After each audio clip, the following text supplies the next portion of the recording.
పవన్ కళ్యాణ్ నడుచుకుంటూ కొండ మీదకి వెళ్ళారు. ఆ వెళ్ళేటటువంటి సందర్భంలో కాస్త నీరసం వస్తుంది, ఓపిక తగ్గుతుంది. దాని కారణంగా కొన్ని చోట్ల ఆయాసపడ్డారు, కొన్ని చోట్ల అట్లా పక్కన కూర్చుండిపోయారు, శ్వాస వచ్చినట్టు ఉండిపోయారు. ఆ తర్వాత అట్లాగే తేరుకుని నడుచుకుంటూ వెళ్ళారు. సాధారణంగా మెట్లదారులు పవన్ కళ్యాణ్ లాంటి సెలబ్రిటీ ఇమేజ్ ఉన్నటువంటి వాళ్ళు, ప్లస్ ఒక రకంగా చెప్పాలంటే ఎండ రుచి తెలియనటువంటి వాళ్ళు ఇప్పుడు రాజకీయాల్లోకి వచ్చాక ఆ ఎండ రుచి చూస్తున్నారు, ఆ కష్టము నష్టము చూస్తున్నారు. ఎందుకంటే సినిమాల్లో ఉండేటటువంటిప్పుడు అవేమీ ఉండవు. మనకి బదులు ఫైటింగ్లు డూపులు చేస్తారు, మనకు బదులు పాటలు సింగర్లు పాడతారు, మనకు బదులు డ్యాన్సుల్లో కూడా మనం చిన్న మూమెంట్ చేస్తే చాలు మిగతా వాళ్ళు ఎక్కువ కష్టపడుతుంటారు.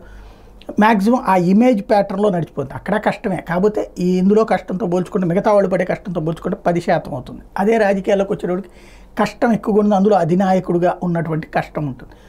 అలాంటి ఒక రకంగా చెప్పాలంటే ఏసీ ఇమేజ్కి అలవాటు పడ్డటువంటి పవన్ కళ్యాణ్ ఇప్పుడు ఇంత మెట్లు ఎక్కడం అనేది సనాతన ధర్మ పరిరక్షణ కాన్సెప్ట్తో, ప్లస్ తిరుమల శ్రీవారి మీద ఉన్నటువంటి భక్తితో వెళ్ళినటువంటిది.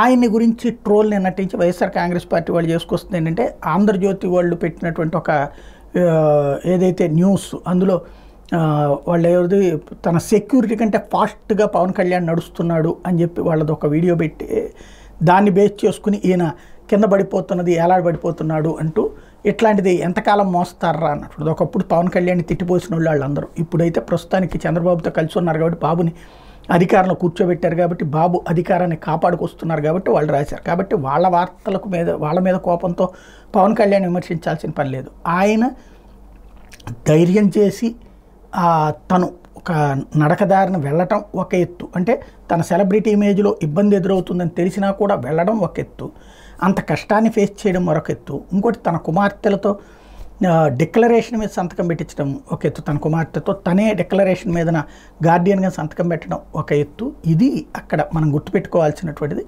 తను ఆ ధర్మాన్ని అంగీకరించాడు, ఆ ధర్మ ప్రకారం నడిచాడు. జగన్ కూడా పాదయాత్ర చేసిన తర్వాత నడిచినే వెళ్ళాడు, ఆ విషయంలో అభినందించాలి, నో డౌట్.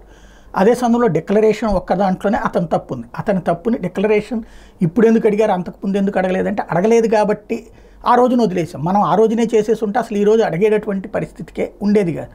కాబట్టి మన తప్పుని కవర్ చేసుకోవడానికి ఇంకొకళ్ళ సంప్రదాయానికి సంబంధించి పాటించే వాళ్ళని వెటకారం విమర్శ చేయాల్సిన అవసరం లేదు.